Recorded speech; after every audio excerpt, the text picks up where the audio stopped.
Сайн байцгаана уу? Өнөөдрийн тэл хичээлийг нийгмийн эрүүл мэндийн үндэсний төвтэй хамтран зохион байгуулж байна. Хичээлийн эхэнд та бүхэндээ нэгэн статистик судалгааг харуулъя.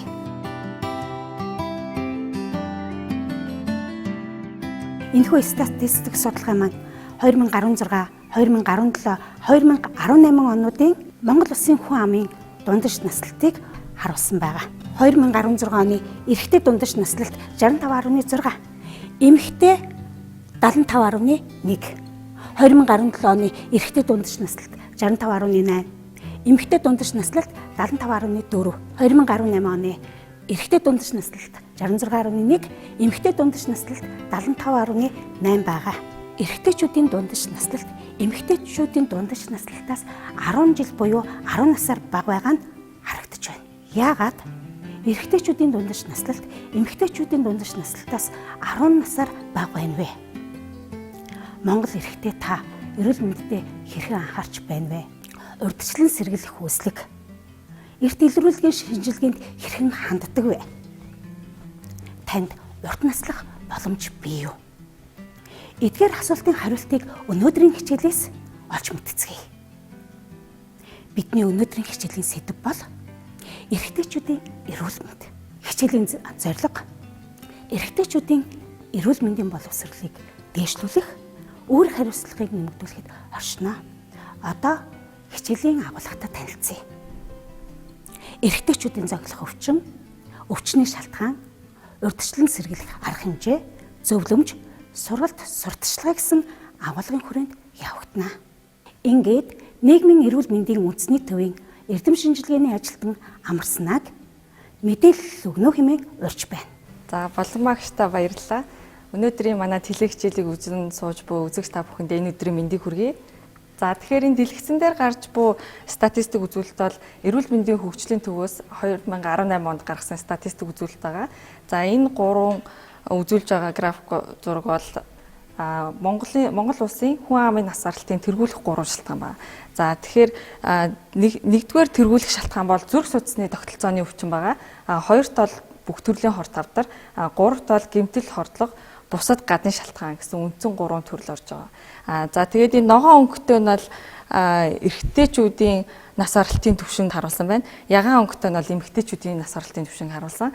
Тэгэхээр энэ график дээрээс бол эрэгтэйчүүд маань эмэгтэйчүүдтэй харьцуулахад илүү нас аралтын түвшин өндөр байгаа нь харагдаж байна. За, тэгэхээр бүгдээрээ эрэгтэйчүүдийн дунд зонхилон тохиолдож буй зүрх судасны өвчин, хорт авдар, гэмтэл хордлого, гадны бусад шалтгаан гэсэн энэ 3 төрлийн зонхилох өвчнүүдийн талаар цаашаа дэлгэрүүлээд ярилцъя. За, зүрх судасны өвчин дотор эрчүүдийн дунд зонхилон тохиолдож байгаа тэргүүлэх 3 өвчин бол зүрхний ишемийн өвчин, зүрхний шигдээс, тэгээд тархинд цус харвах гэсэн 3 төрлийн өвчин байгаа. Хорт авдар дотор бол маш олон төрөл байдаг. Эрчүүдийн маань дунд зонхилон тохиолдож буй хорт авдрууд бол нэгт илэгний хорт авдар, хоёрт ходоодны хорт авдар, гуравт уушигны хорт авдар орж байгаа. За, тэгэхээр энэ хорт авдар болон зүрх судасны тогтолцооны өвчнүүд маань халдварт бус өвчин гэж явж байгаа. Тэгэхээр Монгол эрчүүдийн маань эрүүл мэндэд бол энэ халдварт бус өвчин бол зонхилон тохиолдож байгааг бүгдээрээ сая харлаа. Халдварт бус өвчин бол үндсэн 4 эрсдэл хүчин зүйлтэй. Эрүүл бус хооллолт, хөдөлгөөний дутагдал, тэгээ хорт зуршил буюу арх болон тамхины хэрэглээ. Тэгэхээр эрүүл бус хооллолт болон хөдөлгөөний дутагдал бол зүрх судасны өвчнийг үүсгэдэг гэдгийг манай монголчууд бол сайн мэддэг. Тэгээд энэ хорт зуршил буюу арх тамхины хэрэглээ хорт авдар үүсгэдэг гэдгийг сайн мэддэг. Гэхдээ ихэнх хүмүүс хорт зуршил нь мөн зүрх судасны өвчний үндслэл болдог гэдгийг сайн мэддэггүй. Одоо жишээ нь ойр дотныхын эртний хүн зүрх судасны өвчнөр өвдөхөд хүмүүс гайхаад ямар сони юм бэ? Энд чи илүүдэлжингүү гэртээ байнга эрүүл хоолоо иддэг хөдөлгөөн сайтай хүн яагаад зүрх судасны өвчин тусдсан бэ гэж гайхдаг. Хэрвээ тухайн эрэгтэй хүн арх болон тамхиг тогтмол хэрэглэдэг бол хичнээн эрүүл амьдралын хэв маягтай ч гэсэн өөрийгөө зүрх судасны өвчин тусах эрсдэлд оруулж идэг юм аа. За, тэгээд дараагийн бүлэг одоо зонхилох өвчин болох гэмтэл, хордлого, бусад гадны шалтгаан дотор бол маш олон төрлийн одоо шалтгаанууд орж байгаа. За, тэрэн дотроо тэргүүлэх 4 шалтгаан гэвэл архины хордлого, амиа хорлолт, авт тосол, хүчирхийлэл буюу бусдад хорлогдож амь насаа алдах гэсэн ийм 4 шалтгаан орж байгаа. За, тэгэхээр архины хордлого бол ингээд дангаараа Монгол улсын тэргүүлэх нас аралтын 10 шалтгааны 5 дугаар байранд ордог. Тэгээ архины хордлогоор нас орсон иргэдийн маань 76% орчим хувь нь бол эрэгтэйчүүд байдаг. За амиа хорлолт бол нийт нас баралтын тэргүүлэх 8 дахь шалтгаан болдог. Тэгээ амиа хорлож буй иргэдийн маань 85% нь эрэгтэйчүүд байдаг. За тэгээ цаашлаад автосол болон хүчирхийлэл бол бас эрэгтэйчүүдэд илүү давуу тохиолддог. Эмэгтэйчүүдтэй харьцуулахад эрэгтэйчүүд 3 дахин илүү автосолд ордог. Эмэгтэйчүүдтэй харьцуулахад 4 дахин илүү хүчирхийлэл төгтөж амь насаа алддаг гэсэн статистик үзүүлэлт байгаамаа. За тэгэхээр энэ саяны дурдсан архины хордлого, амиа хорлолт, тэгээд хүчирхийлэл болон зам тээврийн хосолд ямар хүчин зүйлс нөлөөлж байдаг талаар бүгдээрээ цаашаа ярилцъя. За тэгэхээр эхний эрсдэл хүчин зүйл бол мэдээж архи согтууруулах удааны хэрэглээ байгаа. Тэгэхээр та бүхэн түрүү хэлсэн архины хордлого бол тэргүүлэх 5 дахь нас баралтын шалтгаан болж байгаа Монгол улсад. Мэдээж нэг дор өөрийнхөө шингээж чадахгүй хэмжээгээр архи хэтрүүлэн хэрэглэснээс болж хүн ингэж амь насаа эрсдүүлэхэд хүрч байгаа. Цаашлаад архи маань амиа хорлох, зам тээврийн хосолд орох, тэгээд хүчирхийлэл үлдэх энэ бүх зүйлийн бас нэг давхар эрсдэлт хүчин зүйл болоод явдаг. За тэгээд дараагийн эрсдэлт хүчин зүйлүүд маань бол энэ гендерийн хэвшмэл ойлголтын дээр суурилсан байгаа. Тэгэхээр гендерийн хэвшмэл ойлголт гэж ярихаар зөвхөн эмэгтэй хүнтэй холбож бодоод идэг. Гэтэл гендерийн хэвшмэл ойлголт маань эрэгтэйчүүдийн эрүүл мэндэд гэсэн нөлөөлдөг байх нь байна. За зарим нэг төрлийн гендерийн хэвшмэл ойлголт бол ингээд хортой эрэгтэйлэг байдлыг үүсгэж явдаг байгаа. Тэгээ Монголд одоо түгээмэл байгаа ямар төрлийн хортой эрэгтэйлэг байдал гендерийн хэвшмэл ойлголт байна вэ гэхээр жинхэнэ эр хүн бол арх сайн даадаг байх хэвээр гэсэн тийм нэг буруу хэвшмэл ойлголт явдаг. Дээрээс нь тамхи татдаг бол дог харагддаг ч юм уу, энэ бол жинхэнэ эр хүн гэсэн гендерийн хэвшмэл ойлголт явдаг. Цаашлаад эрэгтэй хүн өөрийнхөө сэтгэл хөдлөлийг барих ёстой, ойлгох ёсгүй, аль болох хүүхдцөөтэй тийм байх ёстой гэсэн тийм гендерийн хэвшмэл ойлголт тас явдаг. Тэгээ манай монголчууд маань бүр эрэгтэй хүүхдүүдийн багаас нь эхлээд эр хүн уйлдгүй, энэ тэгдгүй ингээд сэтгэл хөдлөлийг нь маш тэгж дотгошоогоо хүмүүжүүлдэг. За энэ нь цаашлаад бол тэр сэтгцийн эрүүл мэндэд нь маш муугар нөлөөлдөг. Тэгээд эцсийн шатандаа бол тэр амиа хорлолтын эрсдэлт хүчин зүйл болж байгаа. За тэгээ дараагийн нэг хортой эрэгтэйлэг байдлын жишээ бол монголчуудын дунд түгээмэл байдаг. Эрэгтэй хүн хинээс ч айх ёсгүй, хинтээч гар зүрүүлэхэд бэлэн байх ёстой. Одоо зодоон сайн хийдэг бол жинхэнэ эр хүн гэсэн тийм буруу хэвшмэл ойлголт явдаг. За энэхүү хэвшмэл ойлголтоос болоод зүгээр ингээ буулт хийгээд хоёр тишээ явж болох байсан асуудал дээр эрчүүд маань заавал гар зүрүүлж цаашлаад хүчирхийлэл буюу бусдад хорлогдож амь насаа алдах байдал бол эмэгтэйчүүдтэй харьцуулахад 4 дахин илүү байгаамаа. За бүгдээрээ ингээд эрэгтэйчүүдийн эрүүл мэндэд ямар өвчин зөнхлөн тохиолдож байгаа. Тэгээд эрүүл мэндэд нь юу нөлөөлж байгаа талаар ярилцлаа. Одоо бүгдээрээ эрэгтэйчүүдтэй хэрхэн эрүүл мэндэ дэмжих үү, хэрхэн эрүүл амьдралын хэв маягтай болох уу гэдэг талаар зөвлөгөө өгцгөөе. Тэгэхээр энэхүү теле хичээлээр бид нэр та бүхэндээ үндсэн 6 зөвлөгөө өгнө. За тэгэхээр эхний маань зөвлөгөө бол мэдээж эрүүл хоолт байгаа. За сүүлийн үед бол Монгол эрчүүдийн дунд бол буруу эрүүл бус хоолт бол нэлээд газар авсан байгаа. Буруу хоолт гэж юу юм бэ гэдэг талаар үндсэн ойлголтыг та бүхэндээ өгье. За буруу хоолт гэдэг бол монголчууд маань дээр үеэс эхэлж ярьдаг байсан. 3 цагаан хор гээд давас, элсэн, чихэр, өөх тос 3 бол мэдээж орж байгаа. Тэгэхээр давас, элсэн, чихэр, өөх тос 3 бол мэдээж хүний биед хэрэгтэй. Бид огт бити хэрэглэж бол хэлэхгүй. Гэхдээ хэмжээг нь тохируулж хэрэглэж явах хэрэгтэй. За тэгээд энэ үндсэн 3 анхаарах, өөх тос, давас, сахар дээр бол нэмэгдээд гадны орноос Монгол оронд бол маш олон төрлийн түргэн хоолнууд орж ирж байгаа. Эдгээр түргэн хоолнууд бол давас ихтэй, элсэн чихэр ихтэй, тэгээд тосонд шаарч чанж болгосон байдаг учраас энэ хориглох ёстой, бага тохируулж хэрэглэх ёстой 3 төрлийн хорыг бол гурвангийн агуулсан байдаг. Тийм учраас эрчүүд маань та бүхэн байна. Түргэн хоолыг аль болох бага хэрэглэх хэрэгтэй. За та бүхэндээ одоо эрүүл мэндийн яамнаас гаргасан эрүүл хоолтын зөвлөмжийг хүргье. Зөв зохистой хооллолт нь өглөө босоод үлэн үедээ 1-2 аяга суугаас эхэлдэг. Үргэлжлүүлэн дэглэмтэй хооллол. Өдөрт 3-5 удаа тогтмол цагт тохируулан хооллож сурах хэрэгтэй. Үргэлж олон нэр төрлийн хоол хүнс хэрэглэж, илчлэг тижээлэг чанарыг анхаар. Бүтэн бүхэл бүрийн бүтээгдэхүүн сонгож хэрэглэх. Мөн бүтээгдэхүүний шошхыг заавал уншиж байх нь зөв хооллолтын чухал алхам юм шиг. За тэгэхээр эрэгтэйчүүд та бүхэн маань саяны видеонд гарсан зөвлөмжүүдийг амьдралынхаа зөв хэм маяг болгож дадаарай.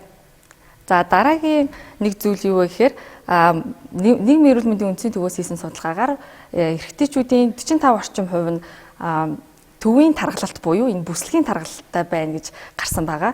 За тэгэхээр та өөрийнхөө гэрийн нөхцөлд өөрийнхөө бүслэгийг бол хэмжих боломжтой. Тэгээ эрэгтэй хүний бүслэгийн тойрог бол 90 см-аас дотогшоо байх ёстой. Тэгэхээр та өөрийнхөө бүслэгийн тойргийг хэмжээд үзээрэй. Хоёр дахь зөвлөгөө байна бол идэвхтэй тасгал хөдөлгөөн. Одоо хотчлт ихссэнтэй холбоотойгоор оффист тийм суудлын ажил хийдэг эрэгтэйчүүдийн маань тоо ихссэн. За насанд хүрсэн хүн бол өдөрт доотлол нь 30 минут дундаж идэвхтэй хөдөлгөөн хийх ёстой. За тийм учраас өөрийнхөө нөхцөл бололцоодоо тохируулаад ирчүүд та бүхэн доотлол нь 30 минут тасгал хөдөлгөөнийг заавал хийж хөвшөөрэй. За 3 дугаар зөвлөмж маань бол сэтгцэн эрүүл мэндэ хэрхэн дэмжих вэ гэдэг талаар зөвлөмж байгаа. Тэгэхээр та бүхэндээ эрүүл мэндийн яамнаас гаргасан видео бичлэгийг үзүүлье. Стресст хэн ч өртөж болно. Стрессийг та өөрөө л даван туулж чадна. Амьсгалын дасгал хийх, хөгжим сонсох, амьдралд идэвхтэй байх, өдөр бүр 8 цаг унтах, эрүүл хооллох, гэр бүл, хамт нөхөдтэйгээ хөгжилдөх, сэтгэлээ хуваалцах, сэтгэл зүйчэд хандах, бусадтай заавал ярилцах зэргээр та стрессээс өөрийгөө сэргийлээрэй. За 4 дахь зөвлөгөө маань бол эрүүл мэндийн урьдчилан сэргийлэх үзлэгт тогтмол хамрагдах байгаа юм. За тэгэхээр Монгол улсад эрүүл мэндийн даатгал төлж буй иргэн болгон эрүүл мэндийн даатгалын сангаар дамжуулаад жил болгон багц шинжилгээнд хамрагдах эрх 18 оноос эхлээд бүрдсэн байгаа. Нийт 4 насны бүлэгт бүх эрэгтэйгээ хуваасан байгаа. За энэ дэлгэцэн дээр харж байгаачлан 18-аас 34 нас, 35-аас 45 нас, 46-аас 64 нас, 65-аас дээш нас гэд 4 бүлэгт хуваасан байгаа. Та өөрийнхөө насны бүлэгт хариалагдах багц шинжилгээгээ жил болгон үн төлбөргөө авах хэрэгтэй. За тийм учраас энэ боломжийг ашиглаад эрэгтэйчүүд та бүхэн маань жил болгон урьдчилан сэргийлэх шинжилгээндээ заавал хамрагдаарай. За 5 дахь зөвлөгөө маань бол цусны даралтаа тогтмол хэмжиж сурах байгаа. Эмч хэрвээ таныг шаардлагатай гэж үздэг юм бол даралтаа тогтмол байнга хэмжих хэрэгтэй. Тэгээд цаашлаад эмчийн зөвлөснөө дагуу эм уухаар бол эмээ өдөр болгон яг цагт нь тогтмол байнга ууж хөвшөөрэй. Монгол эрчүүдийн манд дунд бол энэ арх согтууруулахундаа болон тамхины хэрэглээ бол маш өндөр байдаг. Нийгмийн эрүүл мэндийн төвөөс гаргасан судалгаагаар бол 2 эрэгтэй тутмын нэг нь тамхит татдаг. 2 эрэгтэй тутмын нэг нь сүүлийн 30 хоногт арх согтууруулахундаа хэрэгэлсэн гэсэн дүн гарсан байгаа. Тийм учраас та бүхэндээ хорт сурчлаас бүрэн татгалзаараа гэж зөвлөж байна. Мэргэжилтэндээ баярлалаа. Мэргэжилтнийхээ өгсөн үнэтэй мэдээлэл зөвлөгөөг дахин нэг эргэн санацгаая. Эрүүл зөв хооллохдоо өглөө бүр тогтмол цагаа ууж хөвшөөрэй. Мөн их өсөж байгаад гинт их хоол идэж болохгүй шүү. Хоол идсний дараа хэвтхийг цэрлээрэй. Эдгээр зөвлөгөөг баримтлал та хотодны элдв өвчнөөс өөрийгөө урьдчилан сэргийлэх боломжтой юм. Хэд таргалалт нь олон өвчнөөс суур болдог бөгөөд чихрийн шижин өвчнөр өвчлүүлэх магадлалтай. Чихрийн шижин өвчтөй хүмүүс жингийнхаа 10%-ийг л буруулчихад чихрийн шижингийн эрсдэл 50%-аар бурдгийг анхаараарай. Иймээс өдөр бүр тогтмол дор хаяж 30 минутын дундаж идэвхтэй хөдөлгөөн дасгалыг хийж хэвшээрэй. Эдгээр өвчнүүдээс гадна эрэгтэйчүүдэд түгээмэл тохиолддог нэгэн өвчин бол төрөө булчирхайн өвчин юм. Хэрвээ танд энэ өвчин илэрсэн бол та улсын нэгдсэн 1-р эмнэлгийн урологийн кабинетэд хандаарай. Та 77 11 21 11 1921 11 дугаарын утсанд хандан эмчит үзүүлэх цагаа аваарай. Таны цусны даралт ихтэж байгаа юм биш үү? Тэгвэл гэрээ нөхцөлд цусны даралтыг хэрхэн хэмжихийг харуулъя. Даралтыг гэрээ нөхцөлд хэмжихдээ дижитал аппаратыг хэрэглэх нь тохиромжтой.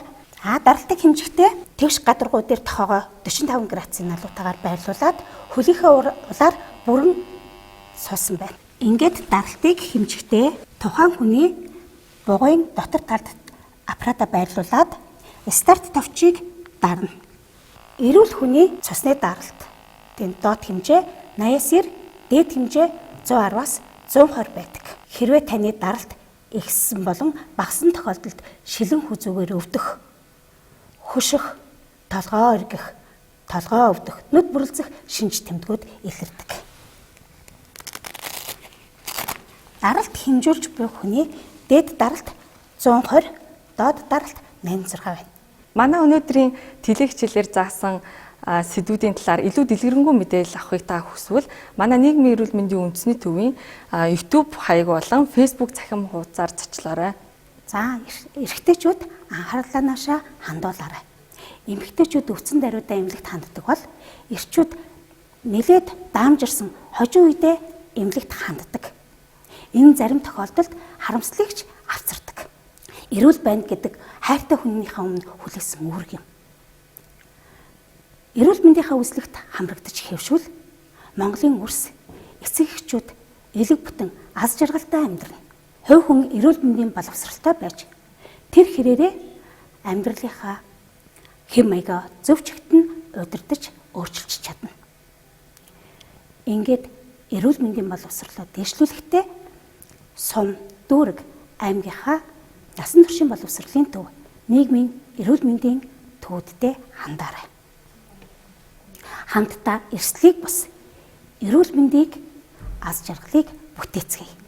Хичээлдээ анхаарлаа хандуулж идэвхтэй оролцсон та бүхэндээ баярлалаа.